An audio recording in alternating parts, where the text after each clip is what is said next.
ya kung'amua kama kuna matumizi yoyote ya madawa ya kuongeza nguvu kwa wachezaji ili kuhakikisha kwamba wachezaji wanacheza kwenye uhalisia wao. Na of course vipimo ni muhimu sana na ni katika criteria ambazo FIFA wamekuwa wakizipigania sana kwenye mpira. Matumizi ya madawa ya kuongeza nguvu yanapigwa marufuku sana kwenye mpira. Okay. Sana. Sasa hii ni taarifa mpya friji bovu. Wewe mzee wa friji ambalo haligandishi, ndugu yangu, hii ulikuwa huna najua. Hii ya kupimwa hii. Kijana wangu si nimemrithisha friji siku hizi. Kwa vitu vigumu kama hivi kuna wakati mimi pia huaga na limitations zangu. Okay. Yeye sasa hivi hana limitation. Kwanza huyu anakoishi, huyu unajua anakoishi. Bana, ni kweli of course ni jambo zuri na mimi pia nafurahia, lakini paka uone watu wanataka kufanya hivyo vipimo, wamepata viashiria hivyo na kuna hizo dalili. Yaani sio tu, ngoja niwaambie kitu kimoja bwana Friji. Nikupe tu utajua mwenyewe. Pasua baba. Katika ile kikao cha usuluhishi. Kuna timu moja wapo ilipendekeza ifanyike hivi vipimo. Na sioni kama ni jambo baya, ni vipimo vya kawaida ambavyo vinafanyika duniani kote. Na hata kuna mchezaji barani Ulaya ameshawahi kufungiwa Paul Pogba. Nafikiri watu wanamjua. Alikuwa bandi kwenye mpira kwa sababu ya mambo kama haya. Alikutwa positive. Kwa hiyo katika kile kikao kile ndio kulipendekezwa baadhi ya viongozi wa vilabu ambao naweka secret kwamba walipendekeza kufanyike vipimo vya anti-doping test. Na sioni kama ni jambo baya. Kwa hiyo vitafanyika kabla ya mchezo. Na ndio maana mnaona mchezo umekuwa na surprise nyingi. Reaction za Simba dakika za mwisho wanakuja kutangaza mechi inachezwa. Lakini vile vile kumekuwa kuna mabadiliko mengi ikiwemo mambo ya waamuzi. Hivyo vyote havitokei kwa bahati mbaya. Sio, unanielewa? Hivyo vyote havitokei kwa bahati mbaya. Kwa hiyo tuseme pia kuahirishwa kwa dabi ile tarehe 8. Ina negativity na positivity zake. Yaani negative yake ni kwamba watu wamekosa ladha ambao watu walikuwa wanahitaji, lakini faida nyingine imeibua mambo mengi sana ambayo pengine asingefanyika mara baada ile dabi kuchezwa. Mfano kama hii hapa, mara baada ya dabi kuchezwa ile jambo lisingefanyika. Lakini pia hii kuleta waamuzi kutoka nje, tena waamuzi bora kabisa kutokea nchini Misri. Maamuzi amechezesha hadi nusu finali ya AFCON, mechi ya South Africa na Nigeria. Maamuzi ambaye amechezesha mechi ya finali ya Egypt Super Cup ile ya Ahli pamoja na Zamalek.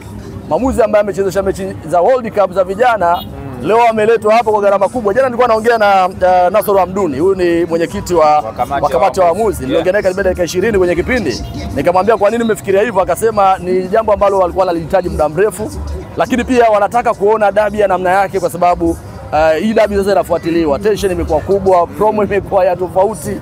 Kwa hiyo lazima walete waamuzi wote kutoka nje. Sasa kwa upande wa Yanga wao wanaumia, waamuzi hawa kuletwa bila kushirikishwa. Sasa mimi najiuliza kwamba before Simba wao walishirikishwa, mbona Simba wamekaa kimya? Utajua nani anayehofia waamuzi kwenye dabi na nani ambaye huwa ananufaika zaidi na waamuzi. Unataka kusemaje? Nataka kusema kwamba ukiona mtu anashtuka, ujue amekuwa akipata favor ya waamuzi sana, na kwenye dabi hizi amekuwa akipata hizo favor dhidi ya mpinzani wake, ndio maana wameanza kuingiwa na mchecheto. Hiyo jana Alikamwe amesema tutapeleka malalamiko yetu TFF, mapendekezo yetu na maoni yetu kwamba swala kama hili waamuzi wanatoka nje, hatujashirikishwa na mambo kama hayo.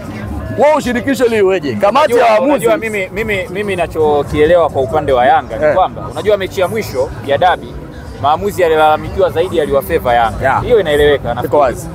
Kulikuwa kuna incidents nyingi ambazo pengine zingeamuliwa kwa tafsiri ya kisheria ya mpira, ingepaswa kuwa penalty zaidi ya 2. Ndio. Ambazo Simba walinyimwa dhahiri shahidi. Pengine wanahisi, unajua binadamu kwamba bana kwa sababu dabi ya mwisho tulilalamikiwa sisi, labda wameletwa kwa ajili ya kutukomoa sisi. Hapana. Mwamuzi anapotoka huko anashabikia labda Zamalek, anakuja hapa Simba na Yanga zote anaziona timu za kawaida, hazimgusi. Ukifanya foul ndani ya penalty box, Elimpanzo amekufinya, umemgusa, penalty. Umeenda kwa upande wa pili, Pacome amekufinya, umempiga buti, penalty. Kwa hiyo wa relax, wacheze mpira. Umeelewa? Mpira ni mchezo ambao unaamuliwa kwa tafsiri za kisheria.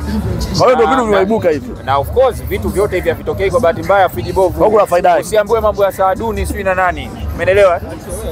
Umeelewa? Haya mambo yanatokea yakiwa tayari ameshakuwa planned. Unaelewa ndugu yangu? Yaani haya mambo sio waamuzi wageni. si mambo hayo nilokuambia, hayo mengine anti doping na vitu vingine vyote vinavyotokea tayari vilikuwa planned, viko kwenye system, hapa vinatekelezwa tu. Timu zitabweka lakini zitacheza. Sawa sawa. Umeelewa? Na tuseme kitu. Pengine leo inaweza ikawa ni mechi bora sana kwa sababu ya kuwa na waamuzi wa kigeni. Na mimi nasubiria pia kuona hicho kitu kwa sababu hawa waamuzi wote waliokuja wana beji za FIFA, lakini zaidi ya yote wana experience kubwa. Lakini kingine hawatakubali kuharibu CV zao kizembe. Yaani wametoka huko Misri, wanatazamwa na hii ni dabi namba 4 kwa ubora, inatazamwa sasa hivi. Waweze kuchezea chini ya kiwango ni kitu ambacho hakuna. Na niliongea naye, unajua jana mmoja wa wachambuzi ambao wanaonekana wako wamebezi sana upande wa Young Africa, sitaki kumtaja jina. Unajua wachambuzi tunajuana, si ndio? Ndio. Aliposti taarifa mpaka sasa waamuzi hawajaingia mjini. Mpaka jana waamuzi hawajaingia mjini. Lakini mimi jana nimeongea na mwenyekiti wa kamati ya waamuzi Nasoro Hamduni, anakuambia waamuzi walishaingia tangu juzi. Na wamewahifadhi sehemu, wanakula kipupwe. Upepo wa bahari. Wasikutane na vidole. Nikamwambia vipi hamjawaambia hata wajamaa? Sema hawajui. Kwa hiyo mpaka sasa waamuzi wako safe na naamini wakichezesha hii mechi fairly. Simba inaweza ikawa ni dabi yake ambayo inaweza kashinda kwa idadi nzuri ya magoli kwa sababu brother, Simba wana timu bora sana kwa sasa na iko wazi, ni watu wataki kusema kwa sababu wana maslahi yao, lakini ukizungumza mpira kwa sasa kwa namna ambavyo umewatazama Simba wamefika hadi hatua ya finali, si ndio? Ndio. Yanga msimu huu ameshia hatua makundi. Lakini angalia intensity ya Simba kwenye michuano ya kimataifa wakaihamishia kwenye dabi. Kwa chukua tu sample ile. Wewe umesoma kidogo chemistry, of course. Physics, maabara unaingia na mix dawa. Una mix dawa. Sasa chukua ile sample ya Simba na Berkane ya pale New Amani, alafu ilete leo katika uwanja wa Mkapa. Kaka, watu watatoka damu. Watatoka damu kwa sababu eneo la kiungo la Simba Fabrice anapiga pasi ambazo zinafika, alafu ni pasi hizi long pass, diagonal pass, pinpoint pass, naongea vitu vizito. Ndio. Unaelewa vizuri. Alafu chini kuna Yusuf Kagoma. Ambaye Kagoma yule anakugonga alafu maamuzi haoni. Ogopa sana. Kanuti alikuwa akikugonga. Lazima maamuzi haoni, lakini Kagoma anakupiga alafu sasa na mimi naweka vitu vyako. Prediction yangu. Kwa kumalizia. Of course mchezo ni mgumu, lakini penalty ipo kaka. Penalty zipo.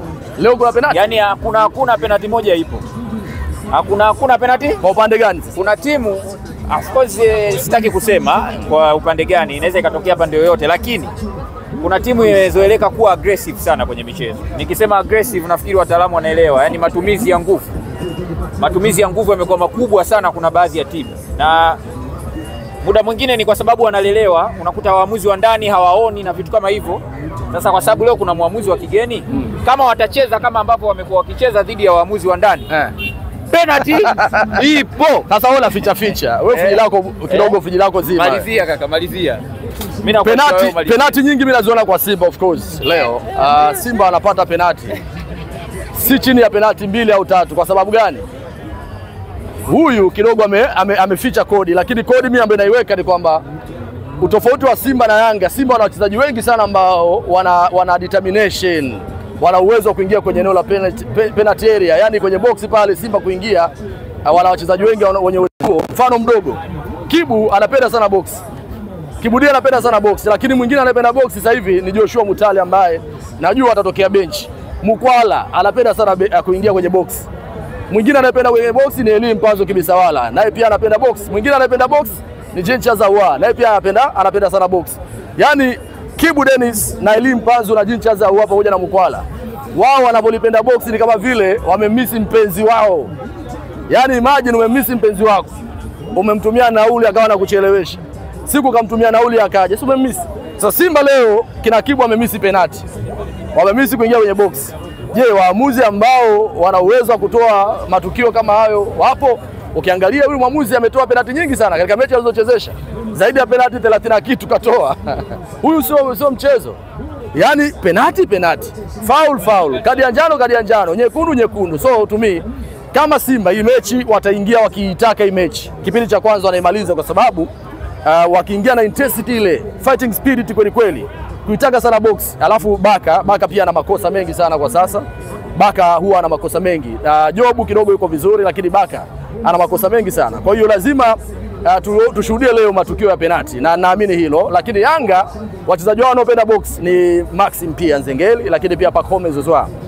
Ukiangalia wengine sasa wapati kwa sababu mpishi wao ni Chama. Watu wape vitu nini wanasema? Tuwape vitu wanasema nini? Vice versa sasa. Vice versa. Chama ndio mpishi wa Yanga, lakini Chama yuko very slow. Na Chama mechi kama dabi mara nyingi ziwaga zinamshinda sana. Na leo ndo atapewa jukumu la kuhakikisha anasambaza upendo. Sawa sawa. Kwa kufika kwenye penalty box la mpinzani ambao ni Simba inaweza ikawa ngumu sana mara nyingi. Zaidi wanaweza kawa wanatumia Franks kwenye mawings. Labda leo uone Max anatoka pembeni, Pacome anatoka pembeni, Mzizi anatoka kati. Hao ndio wanaweza wakachangia zaidi kupiga macross ambazo zinaweza zikapa faida, lakini siwezi kuona Yanga leo wakitokea katikati na wakinufaika zaidi. Kwa hiyo kuingia katika eneo la penalty area mara nyingi ni pale unakotoka katikati ndio unaweza ukapenya zaidi kuliko kutoka pembeni. Kwa nini? Pembeni hadi utafute box umeshakutana na vigingi vingi sana. Kwanza fullback, 3 central defenders, 4 wale defensive midfielders huwa wanasogea sana, lakini ukiweza kupenya katikati ya uwanja una hiyo faida. Sasa ukiangalia kwa Simba hiyo faida pia iko kubwa sana. Malizia na ili Fejibovu, umetoka kuzungumza na kusema kwamba Simba wanaweza wakapata penalty almost 3 na kuendelea kwa mchezo huu wa leo katika boksi la Dar es Salaam Young Africans. Hapo unataka kutoa tafsiri gani kutokana na defensive line ya Dar es Salaam Young Africans? Kwa sasa of course kwa timu za kawaida za ligi kuu Yanga wanaonekana wana safu bora ya ulinzi, lakini when it comes kwa mechi kama hii ya Simba, mechi yenye intensity, mechi ambayo wachezaji wana level kubwa kabisa ya ushindani. Mtu kama Eli Mpanzo anatakiwa na Steve Briest ya pale Ufaransa, brother anatakiwa na Malmo FF ya pale Sweden, saizi Swedish, vitu vya Fejibovu hivyo. Anatakiwa na KRC Genk ya pale Ubelgiji, anacheza kwenye dabi. Leo sasa nikupe za ndani uliko ujui. Mawakala wamekuja wa hizo timu, Malmo, Stade Brest pamoja na KRC Genk. Wanamtazama Eli Mpanzo. Zao pia atakuwa kwenye level gani ya upambanaji. Bwana wewe. Alafu Kibu Dennis, hii ndio mechi ya mwisho, wanasema tonge la mwisho linakomba mboga. Kwa hiyo leo wachezaji wanataka kuonyesha uwezo wao ili mwishoni mwa msimu thamani na value zipande hasa kwenye transfer market. So to me, Simba wana wachezaji wenye quality sasa hivi zaidi ya Young Africans. Wengi wa Simba wana faida hiyo. Mfano mdogo, Simba msimu huu wachezaji watatu wamefunga goli 42. 13 Mkwala, 13 Ateba, 16 Jichazawa. Ukipiga hiyo hesabu wachezaji watatu tu wameinvolve kwenye magoli mengi zaidi. Kwa hiyo ni timu ambayo ina kasi na inafunga. Jana kocha wao alizungumza, wao nimsikia kocha wa Yanga jana Hamdi Miludi kwamba Simba wana safu bora ya ushambuliaji. Kwa lazima wawe makini pia kwa ajili ya kuwalinda. Kwa hiyo nategemea kuona mechi ya ushindani, mechi nzuri. Ila issue yangu tu mimi nalia, Simba wamewafanyia kitu kibaya sana mashabiki wao. Tuseme ukweli, kwa sababu mashabiki hawa ndio wamewafikisha hapa alipofika. Leo hii Mpanzu yuko ndani, Kibu yuko ndani, Mkwala yuko ndani, Jichaza wao yuko ndani. Fabrice Luamba Ngoma ana beji yake sio ya kwanza, karibia 2 na amefika finali zake. Wako ndani alafu hawaoni watu kutoka mikoani, brother ndio saizi wanaambiwa mechi ipo. Wao wamewahujumu, wameumiza sana mashabiki wao, na naona hii mechi haitaenda kuwa nyepesi kwa upande wa Simba, lakini kwa upande wa Yanga ila ni mechi ambayo inaamua bingwa. Kwa anything can happen. Simba akinyanyua makwapa, mashabiki jukwani wako wapi? Kwa nini mashabiki wameshindwa? Kwa nini Simba kuambia mashabiki wao waje uwanjani? Wangewaambia waje uwanjani. Haya mambo mengine haya kusema tutawachangia Yanga mapato inawahusu nini? Kwani mnakuwa wabaili wa nafsi? Kujueni nafsi. Kuna wakati hizi pesa ni pesa ndogo sana. Simba ametumia shilingi ngapi sasa hivi kusafiri huko mataifa ya watu? Simba ameenda Tunisia, Simba ameenda Algeria, Simba ameenda South Africa, Simba hao wameenda Morocco, wameenda Misri, unanielewa vizuri. Wametumia gharama gani kwa ajili ya kusafiri? Je, hiyo pesa ukiwachangia Yanga mashabiki wenu wakija kupata burudani, hauoni kwamba mashabiki wenu watafurahi? Sababu ndio mashabiki ambao ndio mashabiki bora kwa sasa walipewa kwenye tuzo AFL. Kwa hiyo kama hawajawajali mashabiki wao, mashabiki wana vinyongo. Na ikitokea Simba amepoteza mchezo wa leo, kuna namna ambavyo viongozi wanapaswa kuwajibu mashabiki wao na kuwaeleza kwa nini hawakuwapa taarifa kwamba mechi hii. Labda wangesema hii mechi hawachezi hadi mwisho. Yaani wamesha newt kama vile uendi uwanjani, alafu mwisho wa siku unaenda uwanjani hujawaambia mashabiki wako. To me haiko fair, na hii mimi naongea kwa sababu mashabiki mimi na washikaji zangu. Mimi niko hapa kwa ajili ya mashabiki, siko kwa ajili ya Simba hii bro. Unaelewa Sio kwa ajili ya Yanga wala Simba. Hawa mashabiki ndio wanafanya nyie leo mje na kamera zenu hapa. Haya, mtahoji kina nani sasa? Nakuuliza, mtahoji kina nani? Watu hawapo. Watu si hawapo. Haya, wewe angalia nje hapa hamna watu. Sasa hivi za ngapi kwani? Ukiangalia muda unaona saa 9 kasoro bado masaa mawili kuelekea dabi. Lakini mashabiki hawapo. Kwa nini? Kwa sababu hata Yanga wenyewe hawajaja. Kwa sababu wanaona Simba amesuasua kwenye press conference hawajaenda. Mazoezi jana jioni hawajaja. Sawa, tunajua ni mind game, lakini mind game wanapaswa kufanyiwa timu pinzani. Mind game huwezi kumfanyia shabiki, bro. Mind game huwezi kumfanyia shabiki kwa sababu sasa hivi wamfanyia mind game hadi shabiki. Unanisikia vizuri? Hadi shabiki afanywa mind game. Yaani ubao bwele umeenda kwa mashabiki. Inaumiza. Leo nilitamani kuona panapendeza hapa kwa sababu ni mechi ya mwisho hii. Watu wanataka kuona wachezaji wao, wanataka kumuona bana Elim Panzu, Pakome. Na Simba msimu huu wanabeba tuzo nyingi kuliko misimu yote. Ukiangalia MVP tayari anaonekana most goals involvement mpaka sasa, amecover distance kubwa, weight rate yake jicha za MVP na ndio top scorer. Ukiangalia tayari goalkeeper bora mpatikana pale Kamara. Sasa wewe mnaogopa nini kuleta mashabiki wenu uwanjani? So kwa Simba hapa bana mmewaumiza na mmewahujumu mashabiki wenu. Kwa Simba kuna mambo mengi yatatokea. Wanaweza wakatoa ubingwa, wanaweza wakachukua tuzo nyingi sana kwa kushangilia. Na mashabiki hamna, yani wananyanyua kombe hivi mara baada ya misimu mitatu alafu mashabiki hamna, inauma sana. Kwa hiyo kwangu kwa Simba wanapaswa kukaa chini na kufikiria kama ni target yao walitengeneza kwa ajili ya kufanya ubaya ubwela eti tusiwape pesa. Pesa gani? Mnakula ngapi? Na mind game huo inasukwa tu. Wana wachezaji wetu wawili hawajalipwa posho zao. Si zile zishaanza kutengenezwa. Wachezaji bana wanadai bonus zao na nini, hawatakuwepo kwenye mechi. Simba ataleta wachezaji 8. Si ulikuwa unaona zile? Kwa ulikuwa uone wachambuzi wenzao wanafanya. Wanaleta wachezaji 8. Watacheza kikosi cha pili, si kikosi B. Ile ndio mind game ambayo unaweza kucheza na mtani wako, lakini huwezi kusema mechi hamna sababu mwisho wa siku unawaharibia. Bwana shukrani sana. Bwana pamoja sana.